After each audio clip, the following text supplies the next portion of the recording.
গ্রামের মানুষের কাছে অনেক প্রিয় এই বাদাম ভর্তা। সেটাই আজকে বানিয়ে নিলাম, তাও আবার শিলে বেটে। শিলে বাটা ভর্তা তো একটু বেশিই স্বাদ হয়। হ্যালো এভরিওয়ান, আসসালামু আলাইকুম। আশা করি সকলে অনেক ভালো আছো।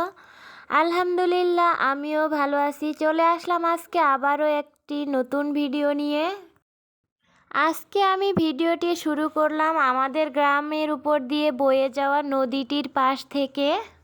এখন যে ছোট্ট বাগানটি দেখা যাচ্ছে, এটা কিন্তু নদীর খুব কাছেই। এখানকার ঘাসগুলো দেখতে অনেক সুন্দর লাগছে, তাই আমি একটু ভিডিও করে নিলাম। বাগানটির পাশেই রয়েছে ধানের জমি, আর তারপরেই বয়ে চলেছে ছোট্ট নদীটি।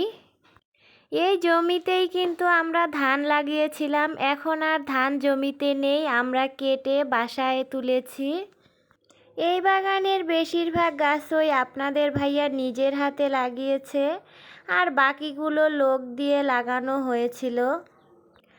আমি এই নদী থেকেই পানি এনে গাছের গোড়ায় দিয়েছি যখন অনেক খরা ছিল, মাটি শুকনো ছিল। আপনার ভাইয়া সহ দুজনে মিলে নদী থেকে পানি এনে গাছগুলোর গোড়ায় আমরা দিয়েছি। তারপরেও কিছু গাছ মরে গেছে, যেহেতু নদীর কাছের মাটিগুলোতে বালুর পরিমাণ বেশি থাকে, তাই রস অনেকটা কম। গাছের গোড়া খুব তাড়াতাড়ি শুকিয়ে যায়। নদী থেকে এত কষ্ট করে পানি দেওয়ার পরেও সবগুলো গাছ আমরা টেকাতে পারিনি। এদিকে আমাকে ভিডিও করতে দেখে খাদিজা আর ওর বোনেরাও চলে আসছে নদীর কাছে। এসে আমাকে বলছে, ভাবি আপনি তো ভিডিও করছেন, তো আমি মাছ ধরি সেটাও ভিডিও করে নেন। ওদের বাড়ি যেহেতু নদীর পাশেই, তাই ওরা সবসময় এই নদীতে মাছ ধরে থাকে। খাদিজা তো পানিতে নেমেই পড়েছে মাছ ধরার জন্য, আর তিন পিচ্চি মিলে নদীর পাশ দিয়ে বিভিন্ন রকমের ফুল কুড়িয়ে বেড়াচ্ছে। আসলে কি, এরাই প্রকৃতির খুব গভীরে গিয়ে প্রকৃতিটাকে উপভোগ করে থাকে।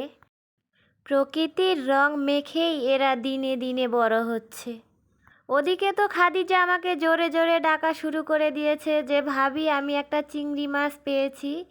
এসে দেখলাম সত্যিই তো একটা সুন্দর চিংড়ি মাছ পেয়ে গেছে খাদিজা। তো চিংড়ি মাছটা হাতে নিয়ে ভালো করে দেখলাম এর পেটে ডিম রয়েছে। তাই আমি খাদিজার বোন তাবাসসুমকে বললাম এই চিংড়ি মাছটা নিয়ে গিয়ে আমাদের বাড়ির পুকুরটাতে ছেড়ে দিতে। ওদিকে খাদিজা বলতেছে, ভাবি আর কয়েকটা মেরে নেই, তারপরে পুকুরে ছেড়ে দিয়ে আসবো। আমাদের বাড়ির পুকুরটাতেও কিন্তু অনেক চিংড়ি মাছ আছে, তবে নদীর চিংড়ি মাছের মতো এত স্বাদ লাগে না। আসলে কি, নদীর মাছ একটু স্বাদ বেশিই লাগে। আরফিনা, তাবাসসুম, লামিয়া তিনজনে মিলে অধীর আগ্রহে তাকিয়ে আছে খাদিজার দিকে, যে খাদিজা কখন আরেকটা মাছ পাবে।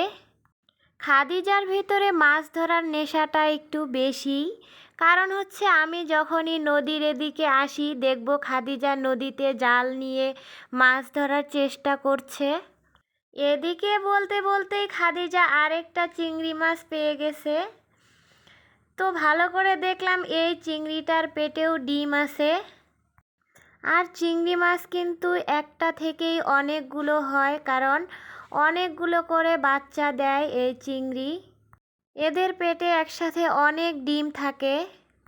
আপনাদের ভাইয়া আমাদের পুকুরে 3 বছর আগে কিছু চিংড়ি মাছ এনে ছেড়েছিল। সেই অল্প কিছু চিংড়ি থেকে আমরা এখন অবধি প্রচুর চিংড়ি পুকুর থেকে তুলে খাচ্ছি, শেষ আর হয় না। চিংড়ি মাছ যদিও সাইজে ছোট, কিন্তু তারপরেও অন্যান্য বড় মাছগুলো কিন্তু চিংড়ি মাছকে খেতে পারে না। এদিকে 3টা চিংড়ি মাছ ধরে ফেলেছে খাদিজা, আর মাছগুলো আমি তাবাসসুমকে দিয়ে আমাদের পুকুরে পাঠিয়ে দিলাম। এদিকে জমির বাদাম তুলে রোদে শুকাতে দিয়েছে আমাদের গ্রামের মানুষেরা। আমি চলে আসছি আমাদের বাদামের জমিতে, আর বাদামের জমিটা একেবারেই নদীর পাশেই ছিল। জমিতে এসে আমি কয়েকটা বাদাম গাছ তুলে নিলাম। তবে এখনও আমাদের বাদামগুলো পরিপক্ক হয়নি, আরও কয়েকটা দিন সময় লাগবে। আমি 5-6টার মতো বাদাম গাছ তুলে নিয়ে বাড়িতে যাচ্ছি। এটা হচ্ছে আমাদের ধানের জমি। এই ধানগুলো এখনও আমরা বাড়িতে নিয়ে যাইনি, কারণ ঠিকমতো এখনও শুকায়নি। তো বাড়িতে যেতেই চোখে পড়লো পাশেই আমাদের কলা গাছে কলা পেকে আছে। কয়েকদিন থেকে আমি এ পাশে আসতে পারিনি, তাই কলাগুলো আমার চোখেও পড়েনি। অনেকগুলো কলা পাখি খেয়ে নিয়েছে। এটা হচ্ছে আমাদের চিনিচম্পা কলার বাগান। চিনিচম্পা কলাটা খেতে কিন্তু অনেক স্বাদ হয়। এবার কলার ছড়িটা কেটে আমি বাড়িতে নিয়ে যাচ্ছি। আর এদিকে কিন্তু খাদিজাও চলে আসছে আমার সাথে, তাই আমাকে একটু সাহায্য করছে। খাদিজা বাদামগুলো সুন্দরভাবে ছিঁড়ে দিচ্ছে। এই বাদামগুলো কিন্তু এখনও অনেক কাঁচাই আছে, এগুলো ভেজে খাওয়ার উপযোগী হয়নি। এই নরম বাদামগুলো কিন্তু লবণ দিয়ে সেদ্ধ করে খেতে অনেক মজা, আমরা প্রায় খেয়ে থাকি। এদিকে আপনাদের সাথে কথা বলতে বলতে চলে আসলাম রান্নাঘরে। আজকে আমি কিন্তু বাদাম ভর্তা করব। কয়েকদিন আগে একটি ভিডিওতে আমি বাদাম দিয়ে লাউ শাক রান্না করা দেখিয়েছিলাম। আর ওই ভিডিওতে একজন আপু কমেন্ট বক্সে বাদাম ভর্তা রেসিপিটা দেখতে চেয়েছিল, তাই আজকে আমি আপনাদের সবার সাথে এই বাদাম ভর্তাটা শেয়ার করছি। এই ভর্তাটা করার জন্য আমি নিয়ে নিয়েছি আগে থেকে শুকিয়ে রাখা বাদাম, নিয়ে নিয়েছি আমি রসুন, কাঁচামরিচ আর পেঁয়াজ। ওদিকে আমি চুলাটা জ্বালিয়ে নিলাম। যেহেতু আমরা গ্রামে বাস করি আর মাটির চুলায় রান্না করে থাকি, তাই রান্না শুরুর দিকে চুলাটা আমাদের ভালোভাবে খড়ি দিয়ে জ্বালিয়ে নিতে হয়। চুলা ভালোভাবে না জ্বললে রান্নাটা কখনোই ভালো হয় না। এদিকে চুলায় আমি কড়াই বসিয়ে বাদামটা দিয়ে দিলাম। এবার ভালোভাবে বাদামটা আমি আস্তে আস্তে ভেজে নিচ্ছি। এই বাদাম ভর্তাটা আমাদের গ্রামের মানুষের কাছে খুব সাধারণ একটি ভর্তা, কারণ আমরা প্রায় সময় এই বাদাম ভর্তা দিয়ে ভাত খেয়ে থাকি। বাদাম যেহেতু সবার ঘরে ঘরেই থাকে, সাথে পেঁয়াজ, মরিচ, রসুন আর লবণ হলেই এই ভর্তাটা রেডি হয়ে যায়। যারা এখন পর্যন্ত ভুলেই গেছেন ভিডিওতে একটি লাইক দিতে, তাড়াতাড়ি লাইকটি করে দিন। আর পরবর্তীতে আমার ভিডিও পেতে সাবস্ক্রাইব করে পাশে থেকে যেতে পারেন। আপনি ভিডিওতে একটি লাইক দিয়ে অন্যজনকে দেখার সুযোগ করে দিতে পারেন।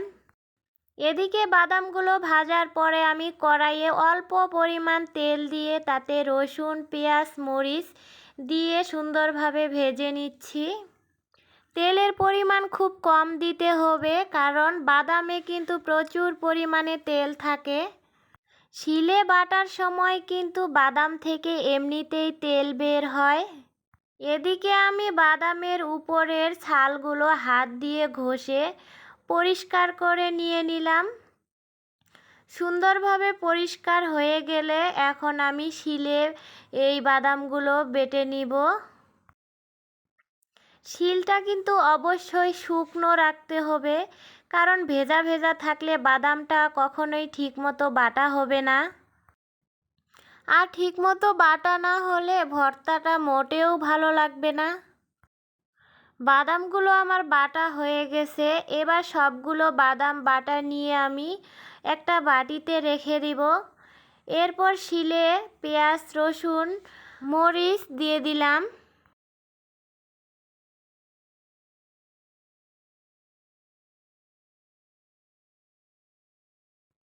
এরপর দিয়ে দিচ্ছি লবণ।